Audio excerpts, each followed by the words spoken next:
So if God is a God of purpose, that means we also have purpose. We must have a purpose.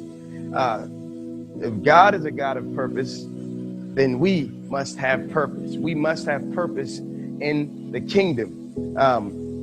The world today, as we know it, it's lost. We all know that the nation we live in, the world as a whole, is falling apart. You have some people that walk around and they say, I'm just trying to find myself, or I'm just looking for myself, or I'm trying to, people who have problems with maybe identity crisis,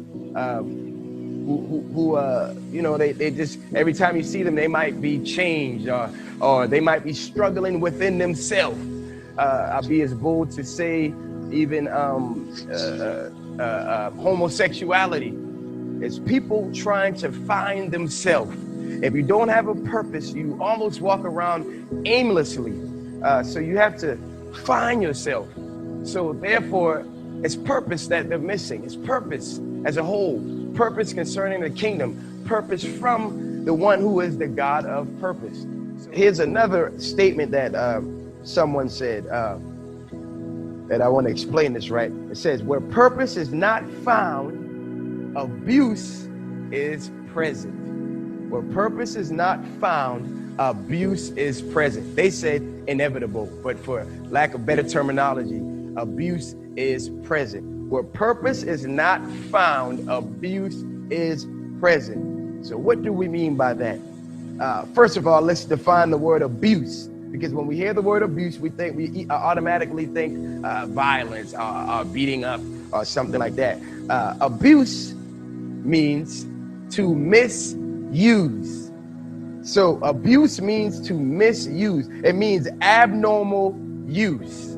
It means abnormal use. So where purpose is not found, abnormal use is being used. I'll explain. My refrigerator at home.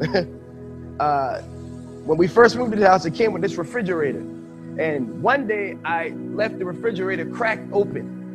And I walked off for a few, I don't know how long, and I was sitting down on the computer doing something, and I heard this thing beeping. It was just doing this little beeping chime, and then it would stop. And I look around and I said, well, what's that noise? And then I heard a beeping again. So I remained quiet and stood up, and I finally found out where the beeping was coming from. It was the refrigerator telling me that I'm abusing it.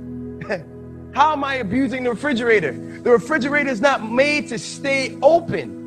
The purpose of the refrigerator is to stay closed so that it can operate in its purpose. It can fulfill its purpose, which is to refrigerate everything that's in the refrigerator. But the moment I leave it open and walk off, I'm abusing it. It's called, I'm using it abnormally. And it chimes to let me know, hey, you're abusing me. I'm not fulfilling my purpose completely when you leave me open.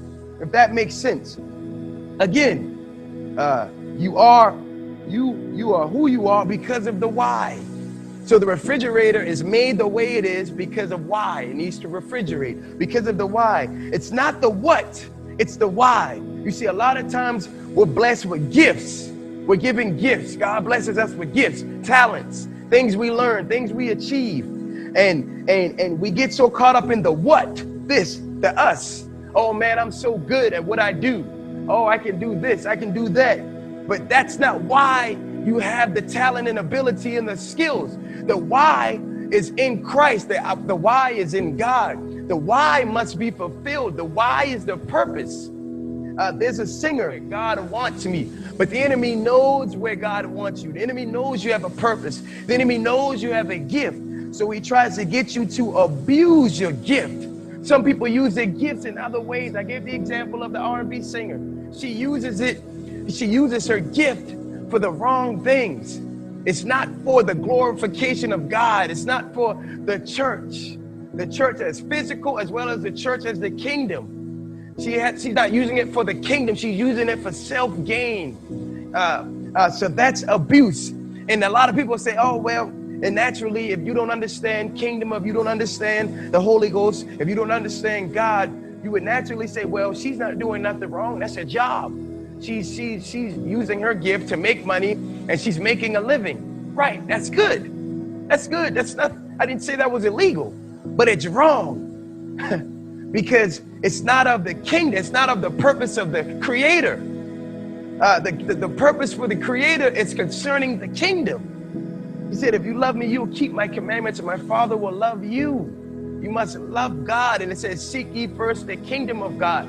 First. Your purpose is in the Creator. That's first. Or, excuse me. You can use your gift to say what the enemy says that God said you can do because it looks good, because it is good, but it's not right. And it's not going to prosper because it's not of God.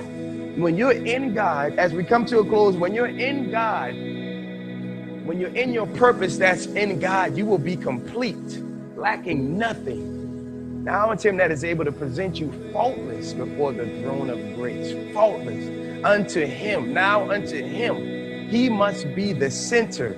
He must be the reason for he is the purpose. Your purpose is in him. So you must seek him diligently and you will find him. The Bible says that. This is our instruction manual, because you might be saying tonight, Minister Bluntt, I don't know my purpose. I've been searching all this time. I don't know my purpose.